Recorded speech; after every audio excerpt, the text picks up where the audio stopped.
magic and the Enlightenment period. All these scientists were magicians. They were all into black magic. You read about Francis Bacon.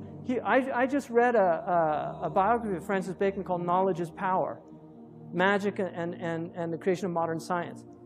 Francis Bacon was reading all these magical books. Arthur C. Clarke. Arthur C. Clarke, great technologist. He actually has most of the patents that enabled the satellites, right?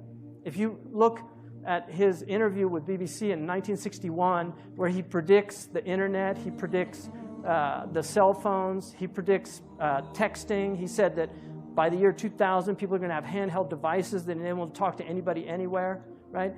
He will have in his own house, not a computer as big as this, but at least a console through which he can talk to his friendly local computer and get all the information he needs for his everyday life, like his bank statements, his theater reservations, all the information you need.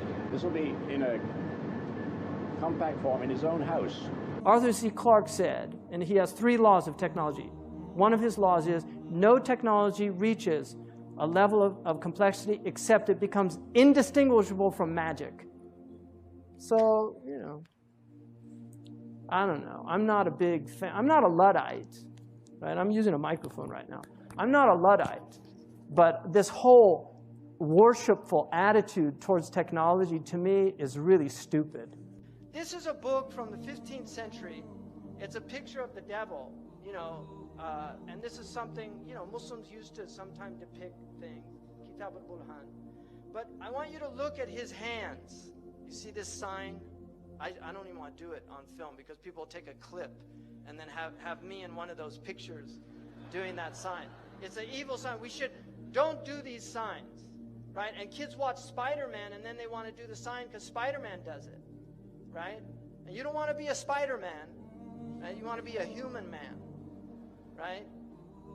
Not an arachnoid, a humanoid. These signs, even this one, which I don't like doing, but that sign, Muslims should not do that sign. That actually comes out of magic.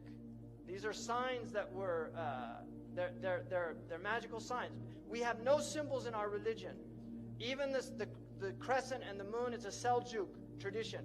The Prophet ﷺ had no symbols in his religion. It's one of the miracles of our religion, right? Because this is demonic stuff. So that is a very important symbol. Now, this is what they worship, these Satanists, Baphomet. If you notice, he's androgynous, so it's a male-female mixture. Also making these signs. You see the signs he's making using this sign because 11 is the devil's number. Because 11 is 1 beside 1. And you will notice that in their numerology, they use 11 a lot, and they like multiples of 11. 11, 22, 33, 66. They like these multiples.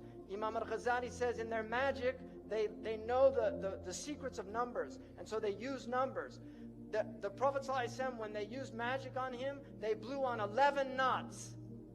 11 uqda. And this is why the Mu'awwidhatayn has 11 ayahs, because it protects against their magic. So this is real stuff, people. I'm not making this up. This is real stuff. You either believe it or you don't, and if you don't, it's at your own peril. But this is real stuff. Sihr is a reality in the world, and people practice magic.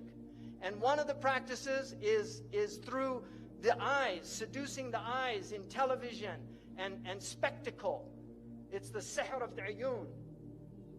You can see Madonna imitating here Baphomet, right? Because she's one of them, and she's a numerologist. She is a numerologist. She practices numerology.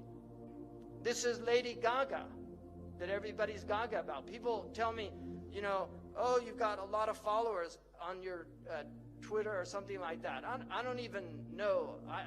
I did Twitter one time and regretted it. But people said, and I said, to me that means nothing. Lady Gaga's got tens of millions of followers. So the devil has plenty of followers on Twitter. It means nothing. We want to be on the account with God, right? We want to have the angels following us. pleased with us, happy about what we're doing. Now, Maleficent, you could see Disney, they used to have films where the witch was evil, and now they entice them. This is the fitna. They make a beautiful, they used to make them old hags. If you see the old film, the witch was old hag, but we get them by degrees. Now they take somebody that many people consider a very beautiful woman, and they put her in Baphomet's mask, and then it becomes seductive. He takes people by degrees. I mean, what is this? Why are they doing this? Why are you wearing horns? We're human beings. We're not demons. And then you can see these signs. Why do they use these symbols? Now, this man over here, LaVey started the Church of Satan.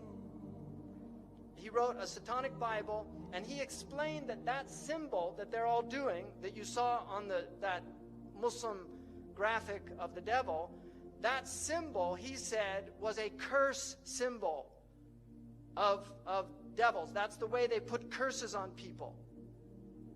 I understand that, what are you doing? I'm giving a blessing to the audience. I don't think they appreciate it. They were throwing it back. Well, they thought it was a curse. Would you like me to show them how the sign of the curse works? Sign of the curse? Completely different. How does it go?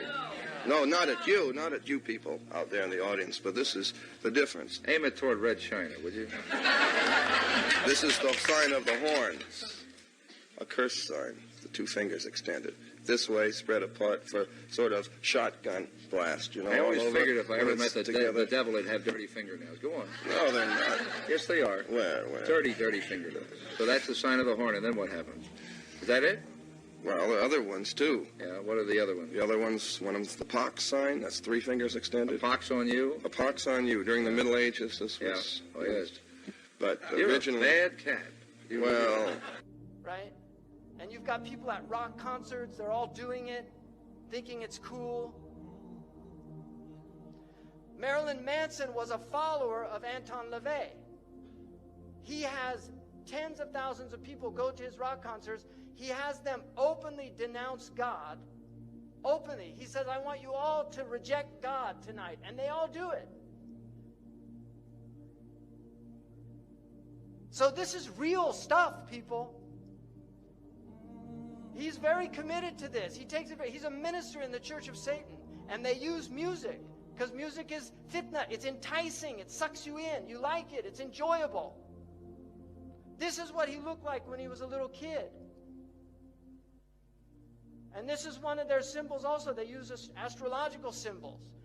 This is him on stage. This was a cover of the Beatles because John Lennon was heavily involved in magic. He was a follower of Aleister Crowley, who was a magician and has massive influence on Western civilization. He's one of these unknown influences. But they followed him. They're in doctor's suits with abortion. The Warner Brothers was so disturbed by this that they covered it over. Now this has no shock value for people in the West. But in those days, it had shock value. But this was an album cover that they chose because they believed in free sex. Free sex necessitates abortions because people get unwanted pregnancies. Right? This is khutawat al-shaytan.